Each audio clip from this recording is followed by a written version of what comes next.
Hello বন্ধুরা, good morning. মোটরসি ডায়েরিতে সকলকে অনেক অনেক স্বাগত জানিয়ে একটা মিনি ব্লগ শেয়ার করছি তোমাদের সাথে। সকালে চা দিয়ে ব্লগটা শুরু করে দিলাম। আর আজকে চা, মুড়ি, বিস্কিট সব কিছু নিয়ে নিয়েছি।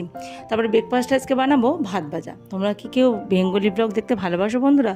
যদি ব্লগ দেখতে ভালোবাসো, বাংলা ব্লগ, তাহলে আমার চ্যানেলের সঙ্গে জুড়ে থাকতে পারো। আমার চ্যানেলটাকে সাবস্ক্রাইব করে রাখো। আমার লং ব্লগগুলো আমি শেয়ার করে এই চ্যানেলে সেগুলো দেখো। যদি ভালো লাগে লাইক দিয়ে কমেন্ট করে জানিও। আজকে সব কিছু ক্লিন করছি, ডাস্টিং করছি, এগুলো করছি। সপ্তাহে 1-2 দিন আমি এরকম করে থাকি। আর লং ব্লগটা চাইলে দেখতে পারো। লং ব্লগের মানে ফুল ভিডিওটা আছে, আমি কীভাবে পরিষ্কার করি সকাল থেকে সন্ধ্যা অবধি আমার কীভাবে কাটে, সেই ব্লগটা তোমরা দেখে নিতে পারো। আমি আজকে মিনি ব্লগ শেয়ার করলাম, সেটারই একটা নমুনা বলতে পারো। যদি ভালো লাগে লাইক দিও আমার ভিডিওতে, আর কমেন্টে অবশ্যই জানিও কেমন লাগলো মিনি ব্লগটা। আর আমার সঙ্গে থেকো। আর দেখো এই ভাত ভাজাটা একদম রেডি। পেঁয়াজ, কাঁচা লঙ্কা, আলু দিয়ে ভাতটা ভেজে, আর লাঞ্চে ছিল ডিমের কারি, ডাল আর পাঁপড় ভাজা। তোমরা যদি লাইফস্টাইল ব্লগ দেখতে ভালোবাসো তাহলে আমার চ্যানেলটা প্লিজ সাবস্ক্রাইব করে